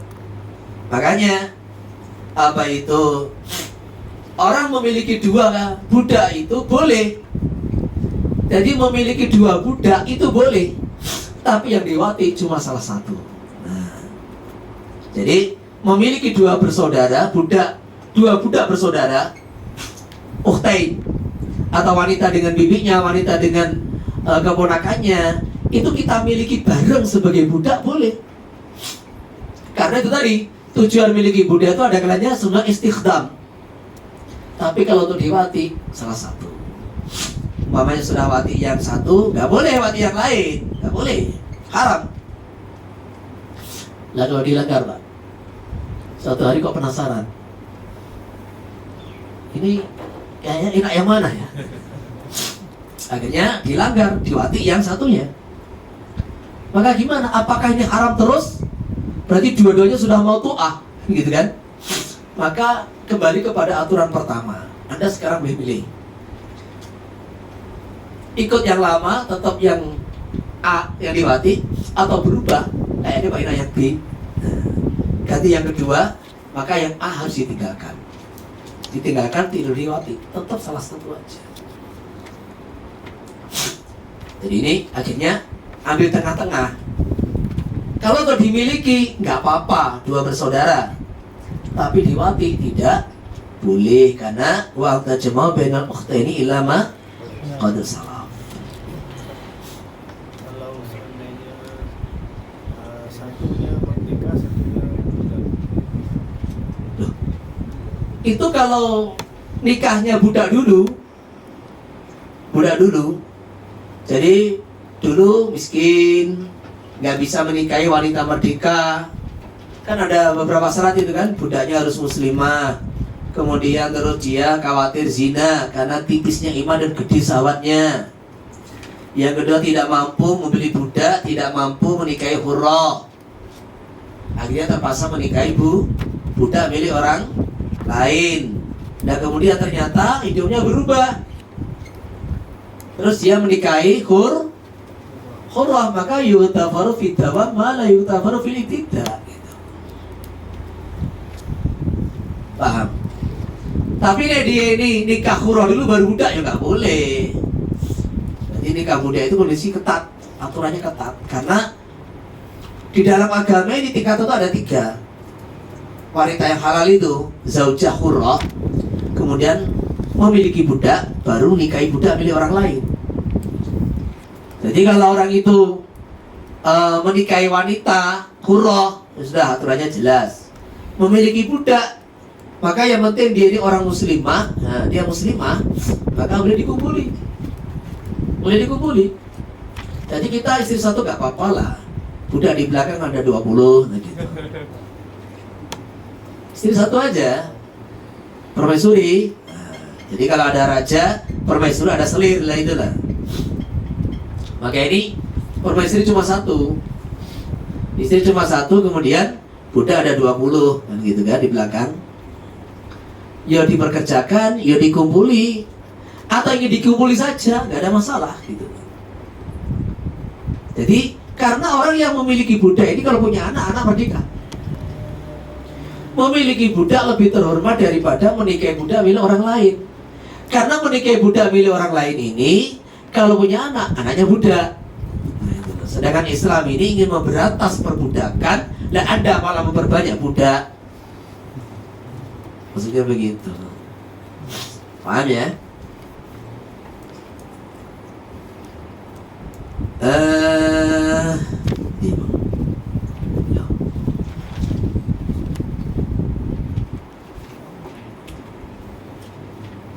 Fa'in ulima at-tarikhu, maka nusikho. Kalau diketahui tariknya maka nusikho diganti. Apal mutaqaddimu, dalil yang lama bil mutaqaddim dalil yang akhir. Kama fi ayat idatil wafat wa ayatil musabarah. Wa qad taqaddamatil arba, 4 banyak sudah dibahas. Wa kata lagi ingkana khassa ini. Maksudnya sama. Fa inam kana jam'u bainahuma yujma. Kalau bisa dikombinasi maka dikombinasi keduanya. Kama fi hadis Annabi sallallahu alaihi wasallam tawaddu'a wa ghassala rijlaihi. Wa hadha masyhurun bi sahihain wa ghairihima. Wa haditsu annahu tawaddu'a wa rashal ma'ala qadamaihi wa ma fi na'laini. Beliau wudu dan membasuh kedua kakinya. Riwayat lain beliau wudu dan memercikan air di atas kedua telapak kakinya, sedangkan kedua telapak kakinya ada di dalam serandalnya. Rawana Nasai wal Baihaqi wa ghairuhuma wa jumi'a bainahuma bi anna ar-rasa bi hali tajdid. Maka di kombinasi 2 hadis diamalkan semuanya, bahwasanya memercikan air itu adalah kondisi tajdidul wudu. Beliau wudu sebelum batal. Kama fi ba'di turuki an hada wudu man lam yuhdis. Inilah cara wudu orang yang belum hadas. Fa illam yumkin al-jamu bainahuma wa lam yu'lam at-tarikhu. Dan itu tidak diketahui tarikhnya, yutawaqafu fihima, maka ditangguhkan ila dhuhuri murajjikini ahadihima, sampai munculnya dalil yang mendukung salah satunya. Misaluhu ma ja'a Rasulullah su'ila amma yahilu li rajulin min imra'atihi. Apa yang halal bagi seorang laki-laki dari istrinya, wa ya haidun faqala ma waqal izar wa Abu Dawud wa ja'a sallallahu alaihi wasallam qala isna'u kulla syai'in nikah el wata'a.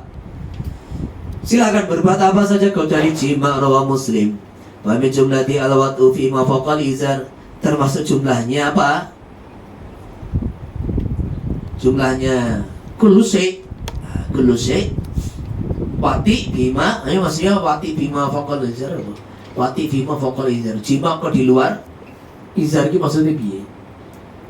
Maksudnya tamatuk gitu loh. Fata'aradu moga bertentangan apa dua hadis di dalam masalah sikap. Wa min jumlatihi al-wat'u fi ma fawqa. Gitu ya maksudnya.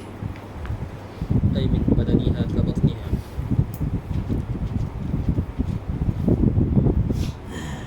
Min jumlati afradil wati al-wat'u fi ma fawqa. Iya toh? Wati di luar izar gitu harus piye? Pikir enggak? Sediwati apa nih kala ya? Maka ini ada beberapa sarah itu yang ayat sabul kolam gitu loh. Jadi yang diperselisihkan ini bukan wati bima fokol izar, istimta bima bainal izar warubah gitu loh. Itu yang diperselisihkan. Lene bersenang-senang bima fawqal izar, di luar izar mujma' ala hilihi gitu loh. Dua hadis itu jadi istimta bima fawqal izar itu disepakati halal. Tapi yang diperselisihkan adalah istimta bima bainal izar warubah gitu loh. Kayaknya mau perlu dikritisi sarahnya ini. Jadi perhatikan isnaqul lasya ila nikah wa bi jumlati bu itu apa? Al istimta fima bainal fil izar gitu loh, fima bukan faqat izar. Al wata'u fima bima fil izar, mestinya begitu gitu. Selain wati, istimta fil izar selain wati gitu loh. Jadi istimta bima baina surah wa rubbah. Maka ini masuk kula syai'.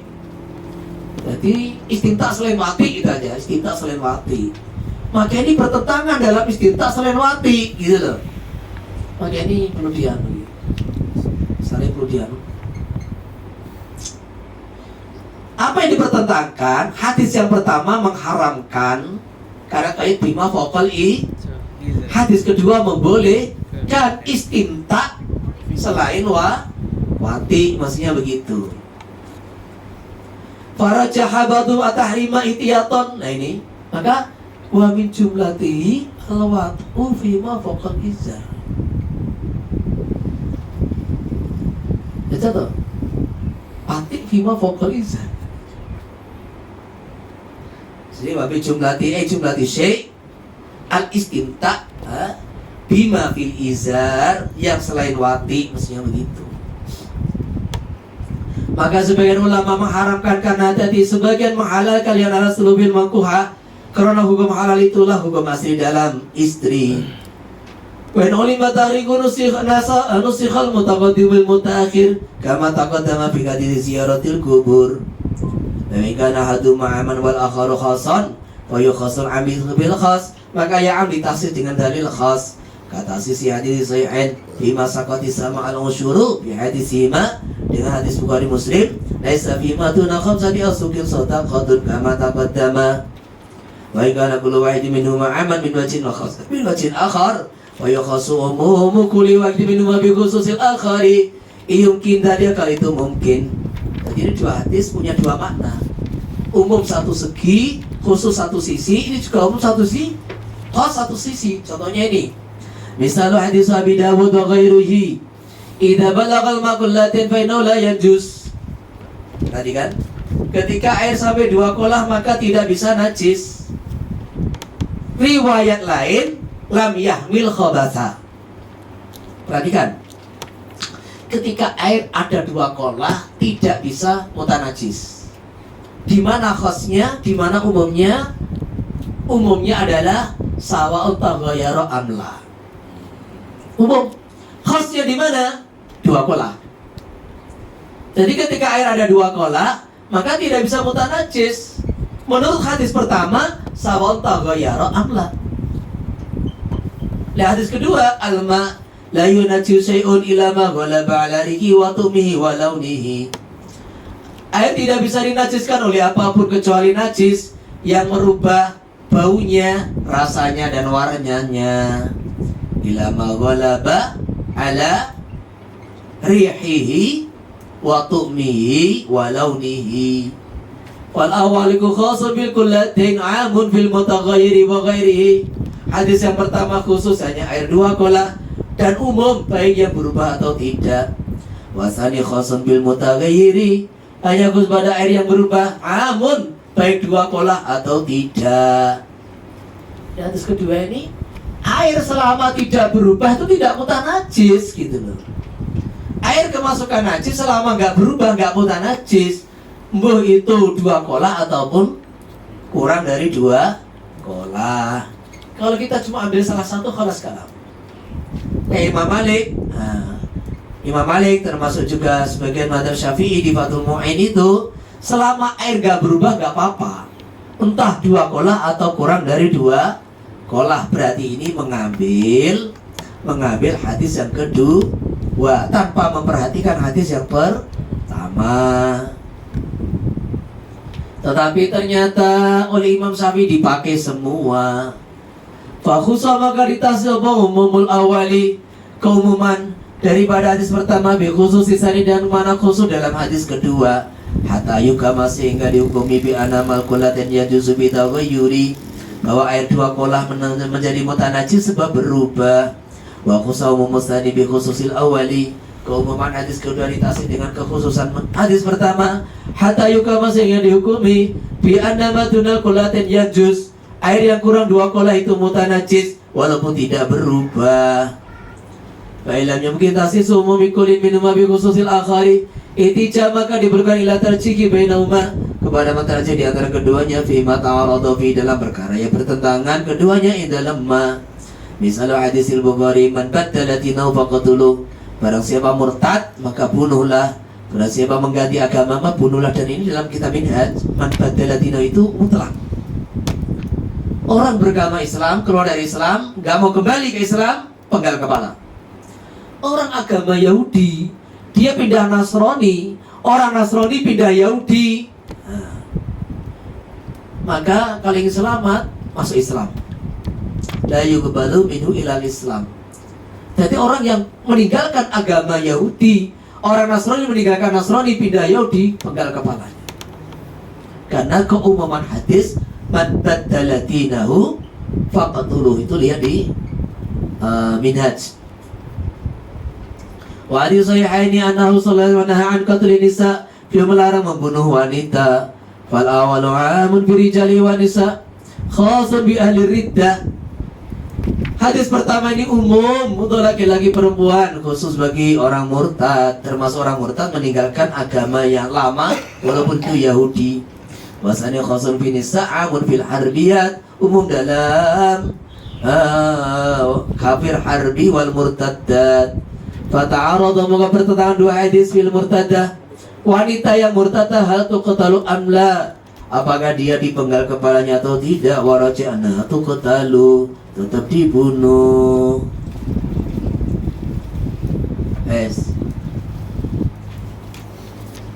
Tinggal dikit.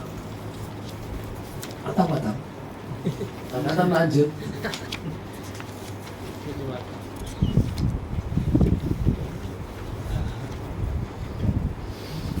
Sekali lagi satu lagi. Al-ijma' wa amal ijma' bahwa ittifaq ulama ahli al-asri ala hukm al-hadisati, kesepakatan ulama satu generasi atas hukum satu kejadian. Fala yutabaru wifaqu al-awami lahum, maka tidak dianggap persetujuan orang awam lahum kepada ulama. Wa nani bil ulama al-fuqaha, yang dimaksud ulama adalah fuqaha. Fala yutabaru muwafaqatul usuliyyin lahum, maka tidak disyaratkan oleh persetujuan ulama ahli usul lahum kepada fuqaha. Lu bedanya apa toh?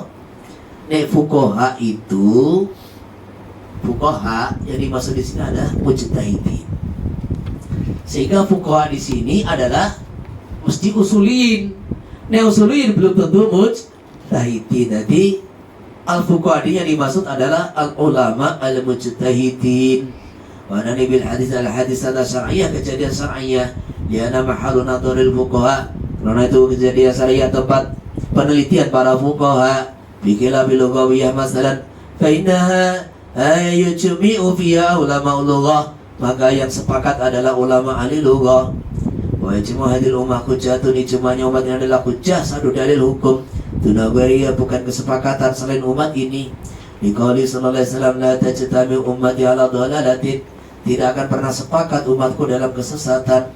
Bahwa Tirmidzi wa ghairuhu wa syar'u warada, utawi syariatku datang bismati hadil ummah, dengan menjaga umat ini dari kesepakatan, bersepakat dalam kesesatan. Ya, ada hadis wa nahwihi, la tazalu ta'ifatun min hadil ummah zahirin 'alal haq la yadurruh man khalafahu. Jadi akan ada satu kelompok yang selalu berada dalam kebenaran terus, menunjukkan bahwa di antara Allah menjaga agama umat ini tidak pernah akan terjadi seluruh umat Islam dalam kesepakatan sebagaimana orang Nasrani dan Yahudi.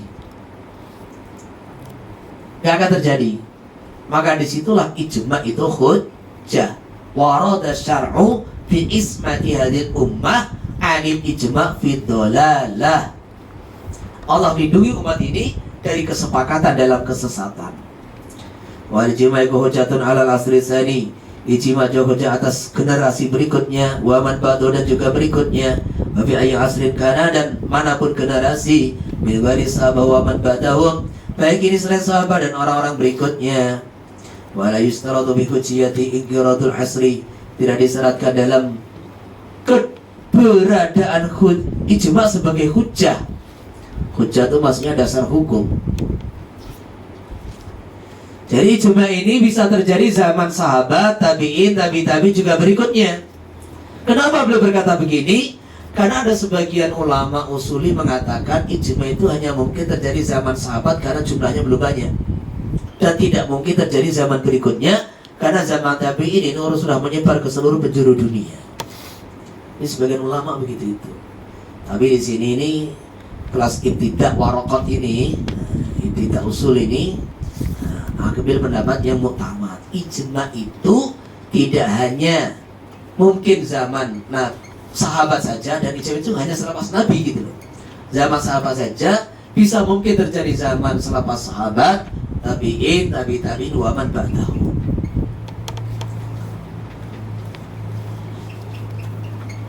Maka tidak disyaratkan dalam keberadaan ijma' sebagai hujjah dasar hukum apa qiratul asri, meninggalnya seluruh generasi, bi ayyamu ta'aluhu, yaitu meninggalnya seluruh ahli penduduk generasi tersebut, ala sahih disukuti ahli adilatil hujjah anhu, karena diamnya orang-orang yang layak terhadap dalilnya hujjah anhu daripada ijma'. Wakil ayustarat bijawazi ayatul ala batih ma yukhalifu istihadahu fayarji'u anhu, karena ada kemungkinan datang penemuan baru atas sebagian ulama ahlul asri, perkara yukhalifu yang bertentangan istihadu kepada istihad dia, fayarji'u, maka dia menarik kembali istihadnya. Jadi gini, umpamanya saya hidup di zaman tahun 300 Hijriah. Saya ikut sepakat pada satu pendapat, hukumnya begini. Saya salah satu ulama kan. Ini apakah disyaratkan keberadaan kesepakatan itu menjadi ijma'? Maka ulama-ulama yang tinggal satu generasi harus meninggal dunia. Pendapat yang pertama tidak disyaratkan. Kalau sudah memang itu ijma', ya sudah ijma'. Walaupun nanti ada orang yang menarik kembali pendapatnya, kemudian nggak setuju, ya tetap sudah ijma'. Pendapat kedua disyaratkan. Kenapa? Karena orang itu bisa berubah-ubah pendapatnya. 30 tahun yang lalu saya bersepakat pendapat ini. Selepas 30 tahun ternyata ada penemuan baru, dalil baru. Saya nggak sepakat. Fayukhalifu ijtihadahu fayarji'u anhu, maka saya tarik pendapat 30 tahun yang lalu, itu salah pendapat saya. Ini update terbaru. Sehingga akhirnya bukan ijma. Ulama yang 30 tahun yang lalu sepakat, sekarang tidak sepakat. Maka disyaratkan inqiradu ahlil asri. Jadi ulama yang sezaman waktu itu yang bersepakat pada satu hukum disyaratkan harus meninggal semua, baru ijma bisa disahkan. Wajib dicabakilah pendapat biar la yajuzulau rujuk, anu tidak boleh rujuk dijma alaihi karena kesepakatan dari ahlul asri alaihi ngatasi pendapat. Fahikul nainaki rodul asri sartun yuktabar. Sartun, kalau kita berpendapat inaki rodul asri sartun, saat meninggalnya atau punahnya ulama dalam satu generasi adalah syarat. Yuktabaru, maka disyaratkan. Jawabnya in ini qadir ijma dalam terbentuknya ijma apa qauluman ucapan Imam Mulida yang dilahirkan di hayatihim, di dalam masa hidupnya ahlul asri, wa tafaqaha wa sara min ahlil ijtihad, kemudian dia belajar fikih sampai mencapai derajat ahlul ijtihad. Jadi nek yuktabaru inqiradu ahlil asri, maka ini seumpama ada ulama muda. Jadi ulama yang sepakat ini belum habis. Tahu-tahu lahir seorang bayi. Terus bayi ini jadi belajar jadi ulama selevel ijtihad. Maka disyaratkan pula ini sepakat apa enggak. Kalau si anak ini ketika dewasa enggak sepakat, buyar itu ijma. Allah. Wala boleh bagi mereka ala hadal qaul yang atasi pendapat yang kedua, yaitu yustarat ikirat ayarji'u adali, kalau daripada hukum tersebut menarik kembali alladhi ada istihadahum ilaih, ya ada yang menyampaikan apa istihaduhum istihad mereka ilaih kepada hukum. Jadi agak, kalau ini dipakai pendapat agak jadi kacau itu akhirnya. Ulama sedunia sudah sepakat satu generasi itu, gara-gara disyaratkan inqirat, maka terbentuknya ijma menunggu seluruh generasi mati semua. Terus adanya muncul lahir anak muda yang sampai level ijtihad, juga disyaratkan sepakat apa enggak. Kalau sepakat terbentuk, kalau enggak sepakat buyar ijma. Terus yang ketiga, seumpama ulama tadi membatalkan, sudah sepakat, kemudian sepakat nggak jadi ijma, ya batal juga. Umpamanya begitu, agak kacau itu. Wal ijma yasiqu bi qaulihim wa bi fi'lihim. Ijma bisa terbentuk dengan ucapan para ulama mujtahidin dan perbuatannya, kayak qalu bi jawazi syai'in aw yaf'aluhu. Mereka mengatakan bolehnya sesuatu, sepakat, atau mereka mengerjakannya. Wa yadullu fi'luhum lahu ala jawazihi, maka perbuatan mereka lo kepada syai' menunjukkan halalnya syai' li ismatihim, karena mereka dilindungi dari kesepakatan sesuatu yang mungkar. Wa yaqulul ba'du wa bi qaulil ba'di wa bi fi'lil ba'di, bukan yaqulu, bi qaulil ba'di wa bi fi'lil ba'di. Satu mengatakan boleh, satu melakukannya. Wa antisari dalikal qauli awil fi'li, kemudian ucapan atau perbuatan itu menyebar di kalangan para fuqaha. Wa sukutil bakina alaihi, yang lain diam. Wa yusama dalika bil ijma'i sukuti, namanya ijma' sukuti, satu mengerjakan, satu berfatwa, yang lain mengetahui kemudian diam. Diamnya ulama berarti setuju.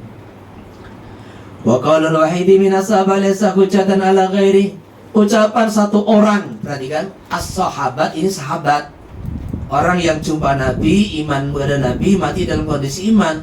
Nek as-sahabiyu, seorang sahabat.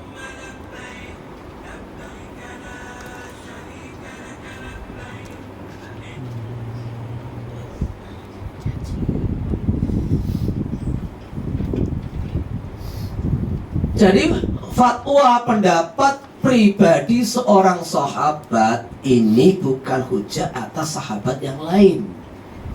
Menurut qaul jadid, Wa bil qadimi hujjatun hujjali hadzi ashabika nujum bi ayyihim ihtadaitum. Semua sahabatku seperti bintang-bintang di langit dengan siapapun. Nah, siapapun, jadi kata ayyihim ini yang dipakai. Bi ayyihim. Jadi ayyihim itu maksudnya siapapun. Satu orang sahabat berpendapat, maka itulah bintang. Kamu ikuti dia, kamu dapat petunjuk. Wa ujiba dijawab apa ikilah qol qadim bitofi. Hadis ini lemah. Yes, tinggal 5 lembar. Ya tak? Duh. Masih banyak. Cuma 7. Sekarang sholat. Minum dulu sholat.